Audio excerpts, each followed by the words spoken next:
주변국 증시 상황을 봐도 이렇게까지 나쁠 일이 아닌데 간밤에 미증시 상황도 그렇고요. 우리 증시 좀 야속합니다.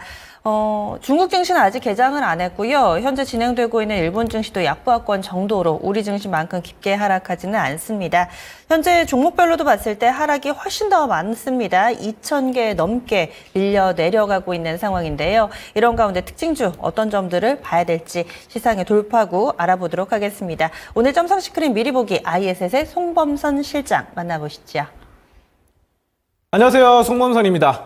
자, 오늘 시장이 굉장히 안 좋은 가운데 여러분들께서 투자 전략 잘 세워보셔야 되겠는데요. 오늘은 은행과 보험 같은 금융주들이 올라가고 유리기판 관련주들 움직이니까 이 점 좀 초점을 맞춰보시면 좋겠고요.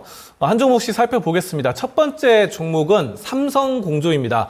삼성공조 같은 경우는 AI 데이터 센터 냉각 수요가 증가한다는 소식인데요. 이거 지금 엔비디아가 미국에서 반도체 그리고 GPU 관련된 회사잖아요, 원래는. 그래서 새로운 그래픽카드인 루빈을 출시를 합니다. 그래서 이것과 관련해서 사실 그래픽카드가 돌아가려면은 뭐 컴퓨터 영상 3D 그래픽이라든가 게임 그래픽 이런 것들이 제대로 돌아가려면은 바로 어떻게 돼야 되냐? AI 데이터 센터 이런 것들이 원활하게 움직여야 됩니다. 그래서 전력 공급이 충분히 돼야 돼요. 그래서 여기다가 냉각 수요가 증가하기 때문에 이런 점들 우리가 좀 보실 수 있겠습니다. 그래서 삼성공조가 원래는 자동차 관련해서 그런 부품 같은 것들을 만드는 회사인데 지금 상당히 좀 강세가 나타나고 있고 오늘 시장 안 좋은 가운데 원활한 흐름 보여주고 있습니다. 자, 그리고 우리가 또 그 다음 종목 살펴보도록 할게요. 휴림 네트워크스입니다. 휴림 네트워크스 같은 경우는요, 우크라이나 재건 이슈 관련해서 지금 말이 나오고 있습니다. 지금 우크라이나의 젤렌스키 대통령 있죠. 이 젤렌스키가 이렇게 말했는데요. 전쟁을 종결할 계획을 짜고 있다. 라고 언급을 했어요. 그래서 사실 뭐 러시아와 우크라이나 전쟁 엄청 오래됐죠. 몇 년 됐습니다. 벌써 2년, 3년 됐는데 끝낼 때가 됐어요. 그래서 이제는 이 전쟁을 끝내게 되면은 그 파괴된 건물들 있죠. 건물과 토지 이런 것들을 다시 한번 재건축, 재개발 이렇게 해야 되기 때문에 이런 점들로 굉장히 강력하게 지금 우크라이나 재건 이슈로 휴림 네트워크스가 올라가고 있다. 여러분들 재건주 한번 살펴보시면 좋겠습니다. 자, 세 번째로는 인벤티지 랩인데 이거는 어제 장에서도 계속해서 말이 나왔었던 거죠. 비만 치료제. 관련된 건데 장기 지속형 비만 치료제 이것과 관련돼서 오늘 등락이 심해요. 사실 아까 아침에는 상승을 나타나다가 지금은 약간 눌렸습니다. 하지만 저는 이런 이슈가 전 세계적인 뭐 일라이 릴리 미국에서 점화됐죠, 처음에. 그렇기 때문에 또 저기 덴마크의 노보노디스크도 그렇고 여러 가지 비만 치료제로 전 세계 이슈되는 것들이 한 번에 꺼지지는 않을 것이다. 그래서 인벤티지 랩이 다시 한번 좀 튀어오를 가능성 돋보인다 말씀드리고 펩트론 역시 마찬가지입니다. 그래서 여러분들이 이 두 종목은 좀 비만 치료제로 살펴보시면서 접근하시면 좋겠습니다. 자, 그리고 다음 종목은 해성옵틱스가 되겠습니다.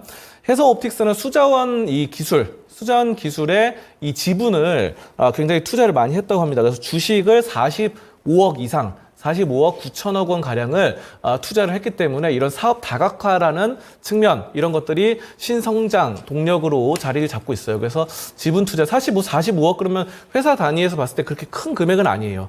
자, 이거 말고도 여러 가지 해성옵틱스가 그동안 많이 눌려 있었던 부분들 그러다가 모멘텀이 저점에서 발현되는 부분들이 있고 이런 점들이 상당히 좀 긍정적인 차트 흐름이다 이렇게 해석이 되고 있습니다. 자, 다음으로는 오킨스 전자가 있습니다. 오킨스 전자 같은 경우는 CXL 관련 이슈로 지금 상당히 핫한데요. 어제부터 계속해서 말이 나오고 있죠. CXL이 바로 그동안 우리가 HBM 그래서 고대역폭 메모리로 상당히 부각을 받았잖아요. 근데 이번에는 이제 HBM이 약간 시들한 것 같아요. 그 SK하이닉스가 약간 주춤하는 사이에 이 반도체 관련해서는 CXL이 새로운 먹거리로 부각을 됩니다. 자, 그래서 삼성전자가 이 업계 최초의 CXL 인프라를 구축한다 이렇게 하거든요. 여기에 더불어서 SK하이닉스 역시 CXL로 여러 가지 박차를 가하겠다라고 밝혔습니다. 그래서 이런 인프라 구축 여러 가지가 좋고 오킨스 전자 그리고 네오셈 이런 종목들이 굉장히 관련주로서 부각을 받고 있기 때문에 지금 뭐 약간 많이 올랐다가 떨어졌다가 반복을 하고 있는데 여러분들 이런 점들 지금 계속해서 지켜보면서 대응을 하셔야 됩니다. 왜냐하면은 CXL은 이제 막 어제부터 이제 시작되는 거거든요. 그래서 우리가 이제 상반기 때는 HBM이었다. 반도체, 고대역폭 매물이었으면은 하반기 때는 또 CXL이